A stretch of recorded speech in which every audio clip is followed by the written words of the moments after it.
Okay, so now we begin with the short preaching and a bit of self-reflection. For this, we have to go back, way back, before the pandemic. So before the pandemic, it was already hard for me to put my faith, trust, and hope in God. It was already that hard. This was because of my, role as a student. As a student, I have to go to school for a majority of the hours of my day, so about 8 hours. Then after that, I have to come home and do courses in which I have to do maybe brush up on schoolwork that I didn't understand or do homework that I couldn't do. After that, there's gym to maintain my health. That was my mundane routine from Monday to Friday. But you might be asking, okay, but what about the weekends, Arnold? You don't have school and you can relax and even go to church. Well, here's my answer. I still have courses and I still have to go to the gym. So that made church and putting my faith, trust, and hope in God way back in my list of priorities. It's put way back in the back burner. But then the pandemic happened. When the pandemic happened, things that we usually do, like coming in contact with people, being in being in places with large amounts of people who you are in close contact with, that became impossible. So church, in my case, where you are packed like a sardine in a pew, and you have to come in contact with things that people have already touched before and possibly have dirty hands from, that became a no-go. Then my parents found a way through online church. Well, online church is the difference between online church and regular church is that online church is through YouTube and regular church is just regular church.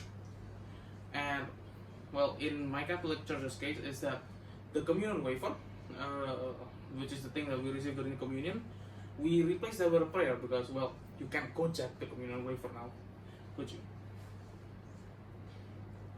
But then I had a question.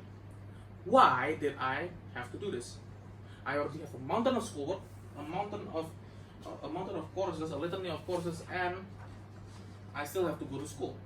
Why did I have to do this? I pondered this question for quite a while. Then one day, when I was lazing around, had nothing to do, I found an answer. So I was lazing around, doing nothing to do. I opened the Bible app, just random, just for fun, and then I saw the verse of the day. The verse of the day during that day is Matthew 26 verse 41. And it reads, "Watch and pray that you may not enter through temptation. The spirit is strong, but the flesh is weak." That means that you must pray and you must be very wary and very cautious because you might be tempted, to fall into sin. And that can also relate with another verse, which is Joshua 1 verse 9. "Be strong and courageous. Do not be frightened or dismayed. For the Lord is with you wherever you go." So that means that you don't be afraid, that the Lord is always with you. So that answered my question. I still have to do this because if not, I will be tempted to sin and I have to be strong. And now I gladly go to online church, mostly gladly, and even church with now social distancing regulation laws. But I still had a lot of questions. The question that I had was, why did God allow this pandemic to happen? Why did God allow the bad things in 2020 to happen, way before the pandemic even?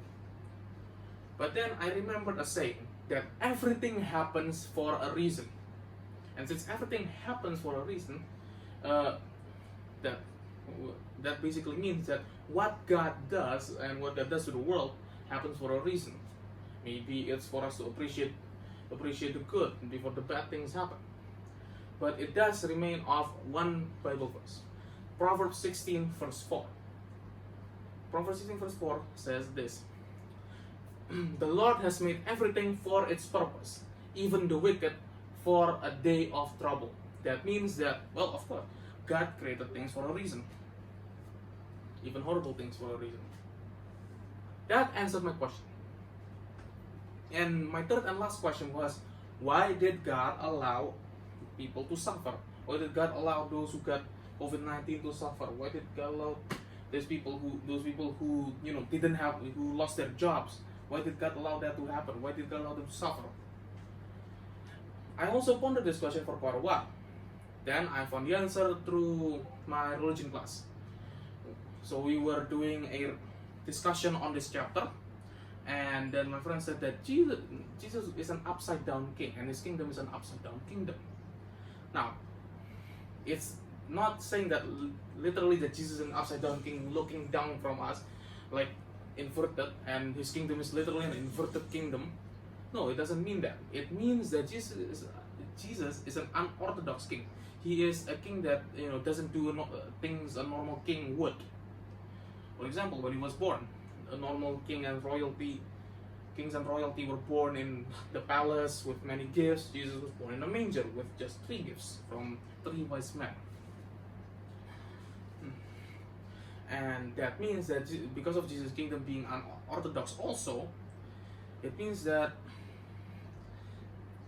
Jesus' kingdom also contains people that are not supposed to be there. And that means, well, the poor people, the poor in wealth, or the poor in spirit, sinners, and maybe even sick people. And that reminds me of one other verse, which is Matthew 9, verse 12. It is not the healthy who need a doctor, but the sick. That means that those people who actually need God in their lives and need God's kingdom in their lives will actually be in God's kingdom. Therefore, these people who suffer, may they suffer now, but when they go up there, they will be awarded. They will be blessed. And that's the end of the self-reflection and short preaching. And after this, it's the prayer.